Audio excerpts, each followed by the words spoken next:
Which products should you advertise? This question is probably top five most questions I get asked all the time, most specifically on my YouTube channel. Now, this question is packed, to be completely honest. There's a lot of directions I can go in this. And if you didn't watch basically part one of this, where I explained which successful brands or brands that are scaling or brands that already have a lot of sales, what products they should advertise, then you should watch that first because it gives you a fundamental on the Pareto principle.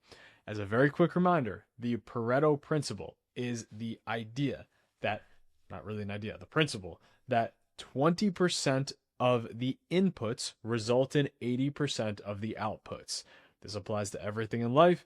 This means, as it relates to products, that roughly speaking, 20% of your products should drive 80% of your revenue. So, guess what? We want to spend money on the 80% of revenue products, aka the top 20% of products. So, I have Gymshark on my screen right here because this is a semi-extreme example of a brand that has a single brand with a lot of products. And they don't just have products in one category, right? They're not a sock company that sells three different styles of socks.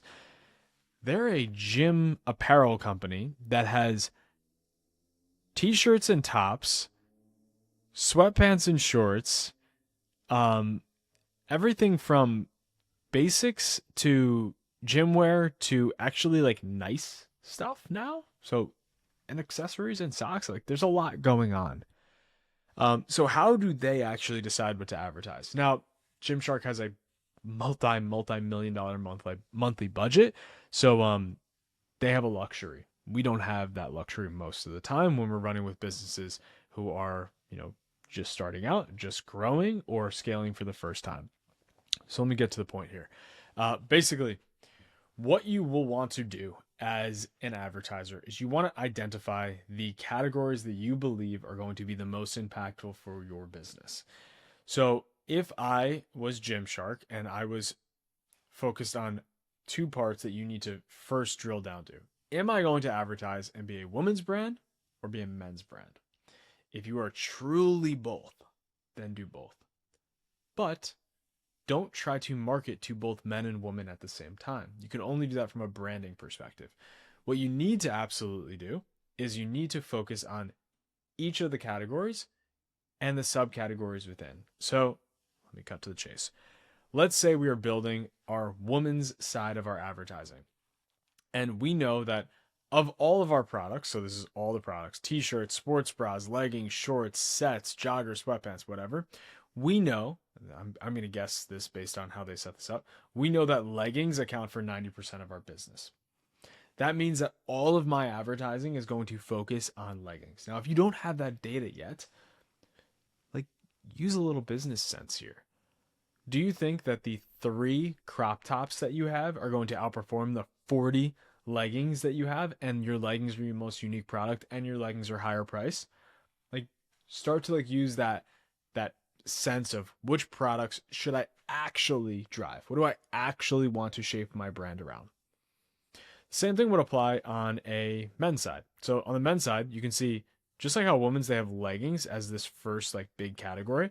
On the men's end, they have t-shirt and tops as the first big category. I would guess, just based on this, that Gymshark sells in the men's category mostly t-shirts and tops. Once we start to split down to subcategories, it becomes way more important to share multiple of subcategories and not single subcategory products. For example, let's say Gymshark crushes with tank tops. So when we go to tank tops and we scroll down a little bit here, we're going to see a bunch of different kinds of tank tops. Now, all of these images are incredible. I don't know what actually sells the best for Gymshark. I don't run Gymshark, but I think it's such a good example because there's so many different products.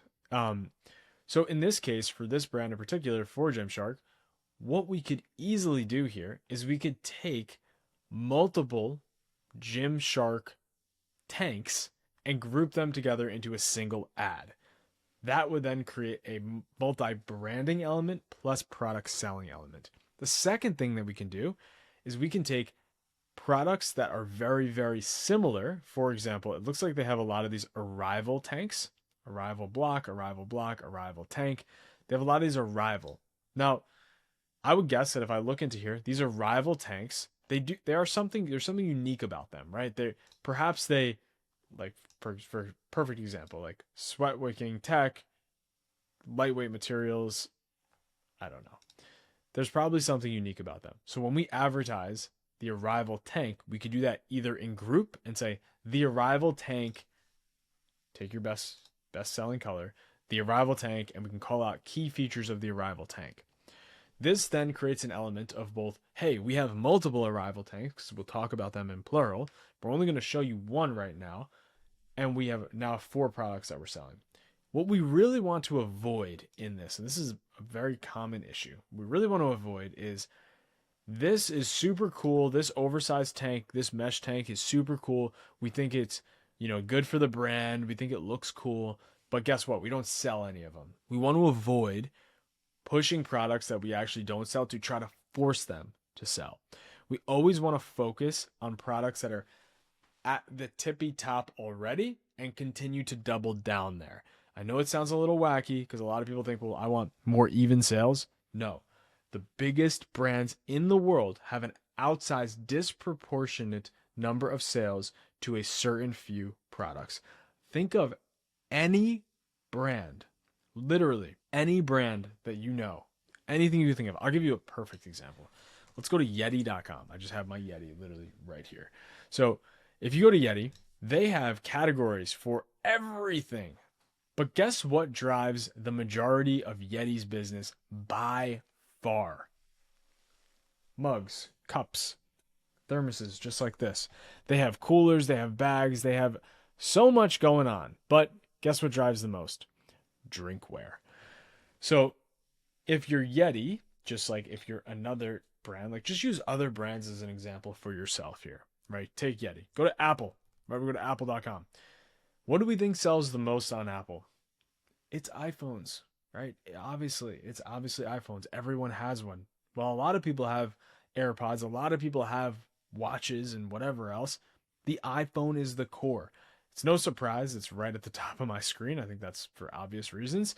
Apple's the best in the game. But guess what? Do you see iPad commercials too often? Do you see watch commercials too often? Sometimes. When's the last time you've seen an Apple Vision commercial? Right? What have you seen by far the most of? Not even close. iPhone commercials. Okay? Think about this framework for how you think about your own business. What do you think is going to drive the most? Why? And what would another brand do? What would someone looking outside in tell you to focus on?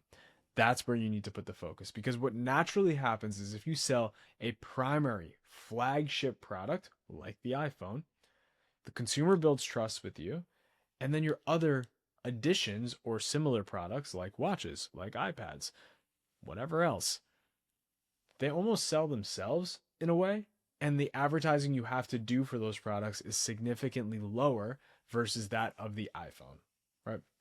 I hope this helps. Again, this is just more theoretical, just frameworking around. Just make sure you're not advertising 100 products at once. Cool.